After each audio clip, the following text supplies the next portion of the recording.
PRU Dun Sabah 29 November ini. Reformasi sektor pendidikan akan segera dilaksana. Assalamualaikum, salam Malaysia Madani. Saya Izamil Nasir dalam Utama 1 Tengah Hari.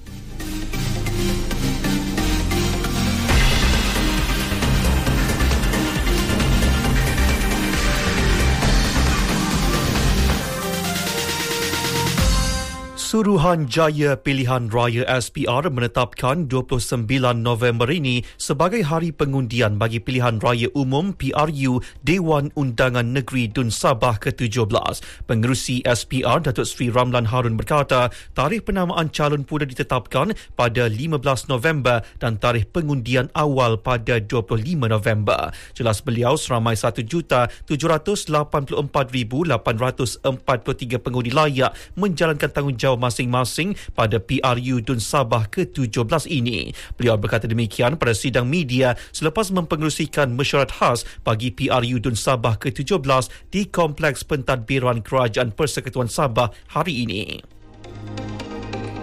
Reformasi segera akan dilaksana terhadap sistem dan mekanisme dalam sektor pendidikan. Menteri Pendidikan Fadhina Siddiq berkata, reformasi itu berteraskan 5 fokus utama kerangka yang terlibat dalam reformasi segera tersebut, antaranya kesihatan mental, pencegahan bahan terlarang dan suara murid. Jelas beliau, pengukuhan kesihatan mental terhadap guru dan murid menjadi keutamaan. Kerana itu, beliau maklumkan program intervensi yang dilaksana akan melibatkan Kementerian Kesihatan Malaysia dan rakan strategik dalam bidang kesihatan mental. Beliau berkata demikian di Dewan Rakyat. Penegasan-penegasan terkait rapat dengan konsep sekolah selamat telah menetapkan keperluan untuk mewujudkan persekitaran fizikal, sosial dan emosi yang selamat serta kondusif bagi seluruh warga sekolah. Ia diikuti dengan apa yang kita laksanakan termasuk tinjauan keselamatan ke sekolah oleh jawatankuasa khas reformasi keselamatan institusi pendidikan yang telah pun kita tubuhkan untuk menangani isu-isu keselamatan dan kesejahteraan warga sekolah, melaksanakan audit keselamatan di seluruh Malaysia bagi memastikan bahawa isu-isu keselamatan ini dapat dilihat melalui audit yang tersusun dan teratur bagi memastikan seluruh SOP sekolah-sekolah di Malaysia mematuhi peraturan-peraturan sedia ada.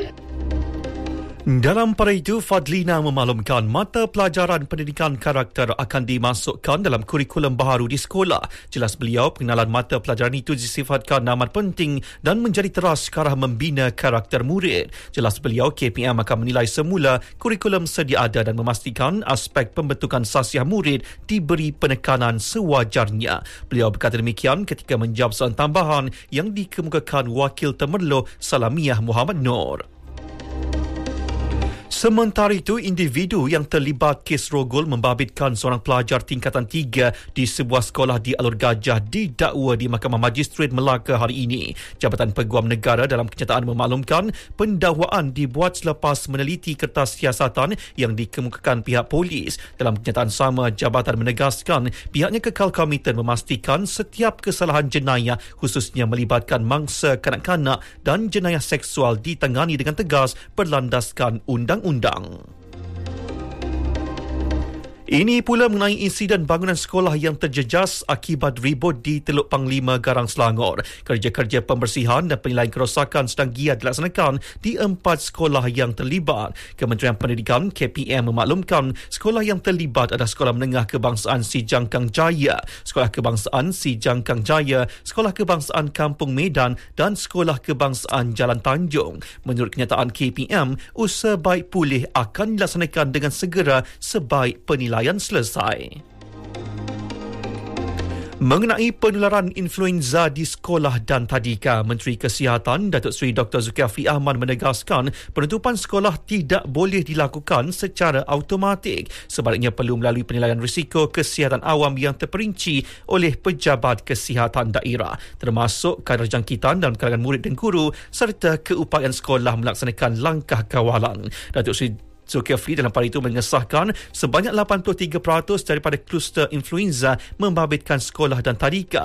Sehingga minggu epidemiologi, 41,448 primary sekolah dan tadika seluruh negara dilaporkan terjejas susulan wabak berkenaan. Wabak atau outbreak ini berlaku 83%-nya di sekolah. Kota adalah 65.8% dan juga tadika 17%. Kedua-duanya membentuk 83%. Wabak outbreak adalah di sekolah dan di tadika. Sementara yang lain itu juga berlaku di institusi, college, tempat kerja dan sebagainya. Bagi mengekang penularan penyakit influenza ni, langkah-langkah yang kita cadangkan adalah ibu bapa perlu memastikan anak tidak mempunyai gejala influenza sebelum menghantar anak ke sekolah. Datuk Seri Dr. Zulkifli Ahmad.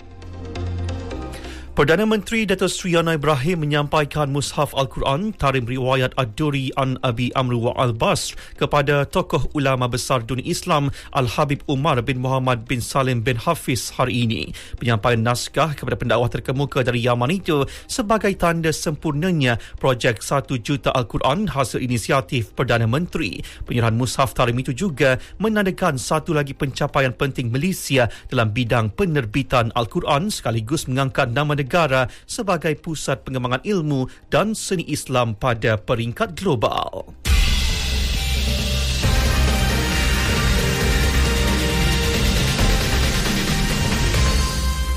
Berita seterusnya, Malaysia menegaskan komitmennya untuk memperkukuh kerjasama tenaga serantau ASEAN menerusi pelaksanaan beberapa inisiatif penting di bawah pengerusiannya tahun ini. Timbalan Perdana Menteri Datuk Ahmad Fadilah Yusof berkata, mesyuarat Menteri-Menteri Tenaga ASEAN ke-43 di Kuala Lumpur hari ini merupakan detik penting dalam merangka hala tuju tenaga bagi tempoh 5 tahun akan datang.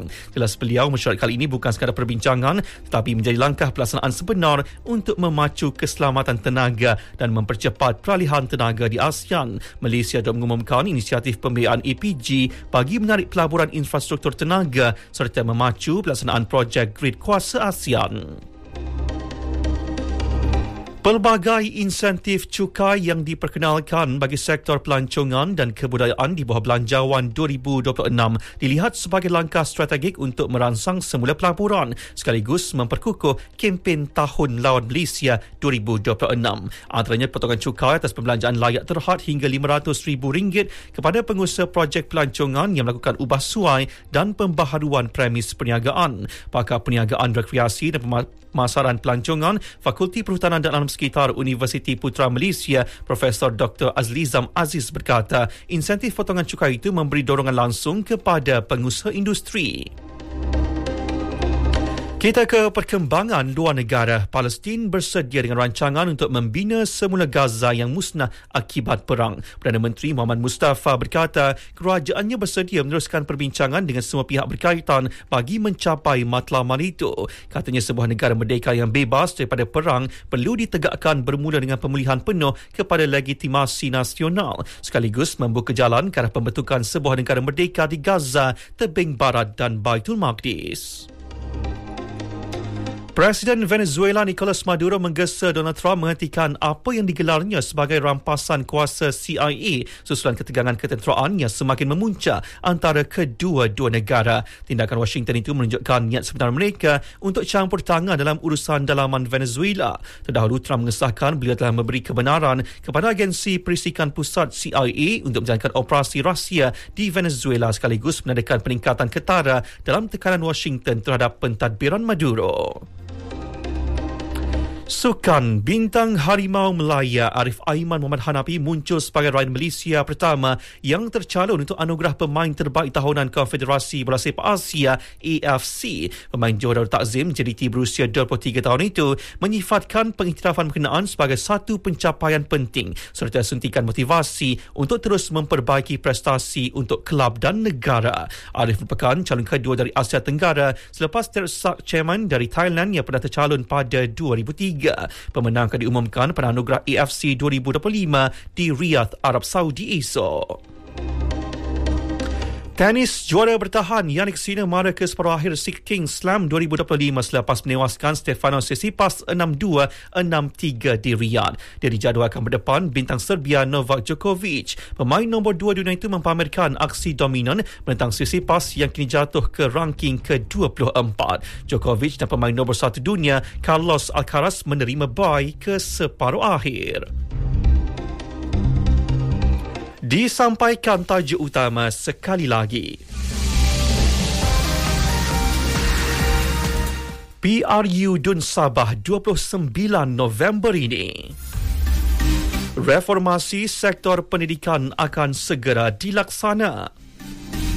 Sekian berita yang disunting oleh Ashrik Fahmi Ahmad dari Pusat Berita RTM Malaysia Madani Rakyat di Santoni. Assalamualaikum.